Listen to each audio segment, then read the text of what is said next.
इत्तेहाद मिल्लत council के प्रमुख मौलाना तौकीर रजा के एक बयान पर बवाल मच गया है। मौलाना ने खुल्लम खुल्ला दावा किया है कि धर्मांतरण के लिए उनके पास करीब 23 आवेदन आ चुके हैं और वो 23 लड़के लड़कियों को हिंदू से मुसलमान बनाने जा रहे हैं और बाकायदा उनका सामूहिक निकाह भी कराएंगे। तौकीर रजा ने तारीख का ऐलान भी किया है। 21 जुलाई को सुबह 11 बजे Khalil higher secondary school Bareilly में एक कार्यक्रम होगा। देश और विशेषकर उत्तर प्रदेश में खुल्लम खुल्ला धर्मांतरण के इस ऐलान से बवाल मच गया है। आज की एडी इसी पर, जिसका टॉपिक है तौकीर की तकरीर पर तकरार, खुल्लम खुल्ला धर्मांतरण पर आर पार। इस मुद्दे पर चर्चा के लिए हमारे साथ खास मेहमान भी हैं, लेकिन सबसे पहले आपको मौलाना तौकीर रजा का बयान सुनवाते हैं जिस पर इतना बवाल हो रहा है। 23 एप्लीकेशंस हैं, इनमें 8 लड़के हैं जो इस्लाम कबूल करना चाहते हैं और 15 लड़कियां हैं और इन्होंने अपने रिश्ते पहले से तय किए हुए हैं, तमाम के तमाम बालिग हैं। हमने ज़िला प्रशासन से परमिशन मांगी है। आने वाली 21 तारीख को खलील हायर सेकेंडरी स्कूल में हम पहले चरण में 5 जोड़े हमने मुंतखब किए हैं। उन लोगों का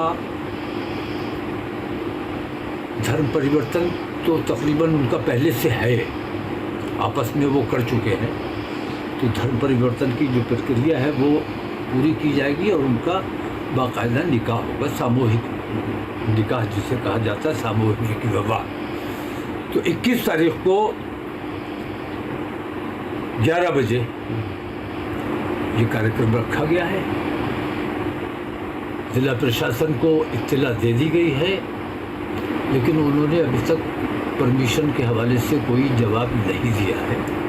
और मैं ये समझता हूँ कि कोई गैर कानूनी काम हम करने नहीं जा रहे हैं। व्यस्त तमाम लोगों को, बालिग तमाम लोगों को अपने मजहब का और अपने मामलात का फैसला करने का इख्तियार है। तौकीर रजा के बयान पर केंद्रीय मंत्री गिरिराज सिंह ने प्रतिक्रिया दी है। क्या कहा है उन्होंने, आप सुनिए। पूर्वजों ने, खास करके कांग्रेस ने, सत्ता लोलुप लोगों ने, अगर उस समय सारे मुसलमानों का पाकिस्तान भेज दिया गया होता, आज तौकीर रजा पैदा नहीं लेता और आज वो चुनौती दे रहे हैं धर्म परिवर्तन सामूहिक करा करके। अब तो इन लोगों को जेल में होना चाहिए। मैं ये कहता हूं, तौकीर रजा, हिंदुओं के सब्र की परीक्षा मत लो। विश्व हिंदू परिषद के अंतर्राष्ट्रीय अध्यक्ष आलोक कुमार ने भी धर्म परिवर्तन वाले बयान पर हमला किया है। धर्म के आधार पर, हृदय परिवर्तन के आधार पर धर्म परिवर्तन का नहीं है।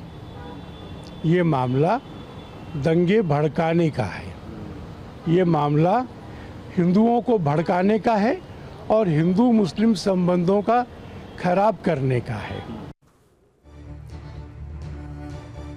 तो इस पूरे मामले पर बात करने के लिए हमारे साथ खास मेहमान जुड़े हुए हैं जिनसे हम बात करेंगे। कुछ और मेहमान हमारे साथ जुड़ जाएंगे इस मुद्दे पर बात करने के लिए। हमारे साथ विनोद बंसल जी जुड़ेंगे जो प्रवक्ता हैं बीएचपी के, उनसे बात करेंगे। हमारे साथ मोहम्मद फैज़ खान जुड़ेंगे मुस्लिम राष्ट्रीय मंच से। हमारे साथ मौलाना हाज़िक खान मौजूद हैं, मुस्लिम स्कॉलर हैं, बहुत स्वागत है आपका। हमारे साथ मौलाना हाफिज़ गुलाम, जी हाँ, इस्लाम के जानकार हैं मौलाना हाज़िक खान, वो हमारे साथ जुड़े। नहीं मैडम, मौलाना नहीं हूँ मैं, मौलाना एक डिग्री है। हाज़िक खान साहब, तो ये आप पहले, जी चलिए, आप स्कॉलर हैं एक। हमारे साथ मौलाना हाफिज़ गुलाम मौजूद हैं जो प्रवक्ता हैं अखिल भारतीय संयुक्त मुस्लिम मोर्चा के, उनसे बात करेंगे। आप जानकार हैं इस्लाम के। हाज़िक खान साहब, जो मौलाना तौकीर रजा कह रहे हैं वो तो मौलाना हैं, वो तो जानते हैं, ये वो कह रहे हैं कि कोई गैर कानूनी काम नहीं है। ठीक है, कानून के तहत वो इजाज़त मांगने की बात कर रहे हैं, लेकिन ये भी उन्हें मालूम है कि वो किस तरह के समाज में रह रहे हैं, किस तरह के हालात हैं, और उनके इस बयान के बाद जिस तरह का बवाल शुरू हो गया है, अगर वो ये करवाएंगे या उस तारीख पर इस चीज़ की इजाज़त मिलेगी तो किस तरह के हालात समाज में बन सकते हैं, इसकी उन्हें चिंता क्या करनी चाहिए या नहीं? देखिए मैडम, बात यह है कि हिंदुस्तान का संविधान हमारा सबसे खूबसूरत संविधान है और संविधान के एतबार से मुल्क चलेगा। ना किसी की दादागिरी चलेगी मौलाना की, ना किसी एडमिनिस्ट्रेशन की दादागिरी चलेगी। संवैधानिक एतबार से जो काम होंगे वो हिंदुस्तान के संविधान की भी रक्षा करते हैं और संविधान की अवहेलना भी नहीं करते। मौलाना तौकीर रज़ा ने कहा कि हमने एडमिनिस्ट्रेशन से इजाज़त मांगी है कि हम ऐसे ऐसे करने जा रहे हैं, हमारा ये प्रोग्राम है। अब एडमिनिस्ट्रेशन की जिम्मेदारी है कि संवैधानिक एतबार से जबरिया इस्लाम में कोई चीज़ नहीं है। कोई भी आपके व्यूवर्स को और हिंदुस्तान के लोगों को कि इस्लाम इस बात की इजाज़त नहीं दे सकता कि किसी को जबरिया मुसलमान किए जाए। प्रॉफिट मोहम्मद सल्लल्लाहु अलैहि वसल्लम के चचा अबू लहब और अबू जहल, उनको जबरिया मुसलमान। हाज़िर खान साहब देखिए, आइडियल पोजीशन क्या है? कोई भी धर्म किसी को भी ज़बरदस्ती किसी धर्म में लाने की बात नहीं करता, कोई भी धर्म नफरत फैलाने की बात नहीं करता, ये तो कोई भी धर्म नहीं करता ना।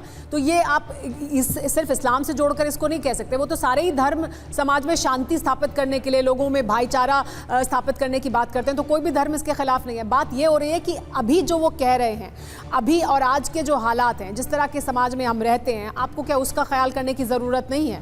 तो मेरा जी, अगर वो जो कह रहे हैं उससे हालात किस तरह के होंगे, मैंने आपसे सिर्फ ये पूछा, इसका उन्हें ख्याल करना चाहिए या ये चिंता उन्हें सिर्फ प्रशासन पे छोड़ देनी चाहिए? वो जो करना चाहें वो करें, प्रशासन इजाज़त दे तो हो जाएगा। सुमेरा जी, हमारा देश का संविधान के आर्टिकल्स के एतबार से जब निर्माताओं ने संविधान बनाया था, उसमें एक बात रखी थी कि हर मज़हब के लोग, इस भारत में रहने वाले हिंदू हो, मुसलमान हो, सिख हो, ईसाई हो, बौद्ध हो, जैन हो, किसी भी मज़हब का अपने मज़हब का प्रचार कर सकता है, प्रसार कर सकता है। ये भारत के संविधान इजाज़त दे रहा है।